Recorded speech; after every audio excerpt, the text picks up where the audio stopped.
the Jedi News interview. Mark Newbold and Louis Turfree interview Steve Sansweet. You've got a new book coming out called The Vault, I understand. Yes, Star Wars Vault. Tell us a bit about that. This is the ultimate interactive kind of book for me. I did something called the Star Wars Scrapbook about 6 years ago, that well, yeah. which was a lot of merchandise, some of it reproduced, and pull out cards and stickers and things of that nature. But I've been wanting to, and it was concentrated just on the classic trilogy. Yeah. I've been wanting to do something that would really sum up all 6 movies, and the 30th anniversary seemed to us to be a perfect time to do it. Yeah. And what this developed into was a very different kind of book. The first book had about 5,000 words. It was mainly photo captions. This is really the whole history of Star Wars over more than 30 years, actually, from George first putting pencil to paper in 1974 to really the beginning of this year and Celebration, and it goes into the writing, the production, the marketing, the merchandising, and very much the fan input. And that, to me, is what has really made Star Wars so different than any other genre, is the fans' sense of ownership and what the fans have done with Star Wars and the directions the fans have taken it in. And so we have actual reproductions of things like George's handwritten treatment for Empire Strikes Back. Wow. We've got Lucasfilm internal invitations to screenings. We've got just Japanese movie theater tickets. Yeah. So it's a worldwide thing. It's a worldwide thing. It's actually, and that's another thing. I mean, the stuff that I write, I try to. There are 2 themes. Number one, how Star Wars became part of worldwide pop culture. But again, well, that's one thing. Yeah. Worldwide pop culture. Yeah.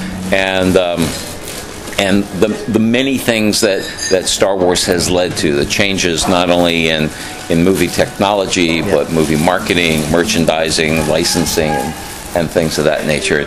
So it turned out to be a 35,000-word book, which is a book on its own right, plus all of these wonderful interactive things, plus 2 audio CDs, including the highlight, Carrie Fisher singing the Life Day song from the Holiday Special. I've taken the Holiday Special out of the closet, guys, so deal with it.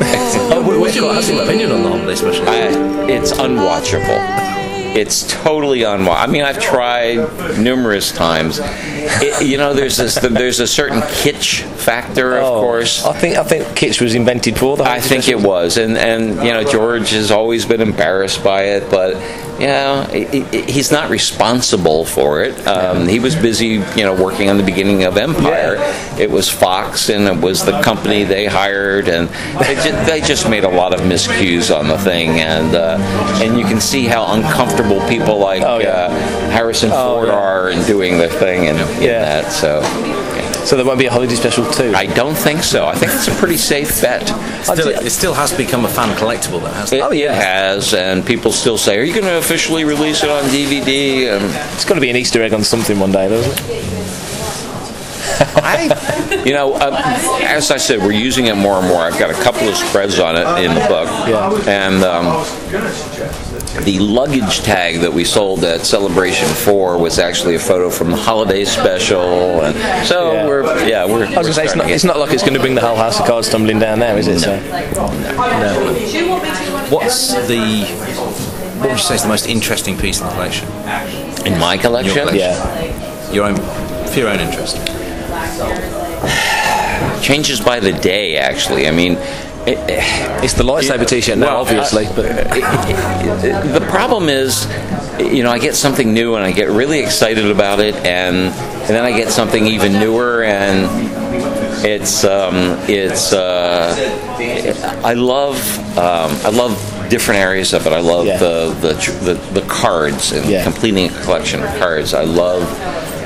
What I really love are the fan-made items and the fan-oriented items. Oh, cool. And, I've gotten really heavily into collecting, 501st items. I've been thrilled to have been part of, in a very peripheral way, the growth of the 501st, and in Lucasfilm's acceptance of the 501st, and in return, they have been fantastic to us. And it all culminated in the Tournament of Roses parade, where George was really paying homage to the 501st by asking us to recruit 200 of them from around the world and all over the U.S. to bring in and to come together as a group at March. It was an amazing experience. I guess my favorite thing is the people that I meet and talk to and trade with and who collect for me, and it's really a very people-oriented hobby and the whole sense of community that we all share. That's become quite noticeable of late, I think. It has indeed. It's been a growing phenomenon, and it's groups like the 501st and the Rebel Legion, and instead of declining and dying away after episode 3, it's just been amazing growth. It seems to have got bigger. It has. Yeah. It absolutely has. Star Wars was the animated series. Star Wars, the #1 entertainment property in the U.S. for 2 years in a row, 2005 and 2006. It's doing well this year. It's an amazing phenomenon, and as you said, we have animation followed by the live-action series and some other stuff we're working on. Not a movie, but some other stuff. Oh, fantastic! So obviously, with the licensed stuff that's going to come off the back of the TV series, it's going to even.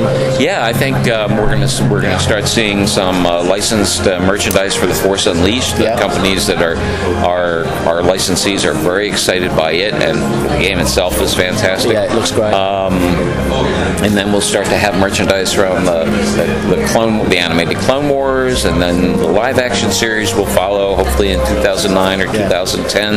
So there is no lack of ideas for new merchandise.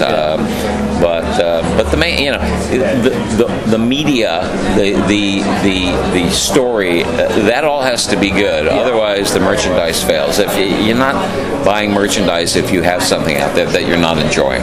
So it all depends again on the movie or the TV show or the game and the quality of it. Product's rubbish, people won't buy it. Right. Yeah. Final question, because now we're going to wrap up. You've got, what's the one piece of merchandise or memorabilia that you haven't got that you really need? It's something obscure, or is it something, what is it? I made the mistake in one of the first interviews that I ever did on my collection for Starlog magazine. They asked me that question. So, what's your holy grail? At the time, I said, well, it's I'm really sorry I passed it by. I saw it in Toys R Us. It was a Return of the Jedi kid's bicycle in a very nice picture box. And I'd still like to get one. So within like a couple of weeks of that magazine appearing, I get calls from 2 different dealers. Oh, I think we can set you up. I said, oh, fantastic. How much? $2,000. I said, the bike cost $49.95 8 years ago, and so I mean, oh well, he needs it. It must be really something, and it's like crazy. Sansweet. So I mean, there are a bunch of things that I have searched for 10 years, and I've gotten like the salesman sample R2D2 lunch pail in vinyl, and so there are always some things I'm looking to fill it. I have no giant holy grail right now, and if I did, I wouldn't tell you. That's brilliant. We'll stop that there. Okay. So you can carry on, but it's been a pleasure. Great. Thank you very much. Good meeting both of you guys. Absolutely.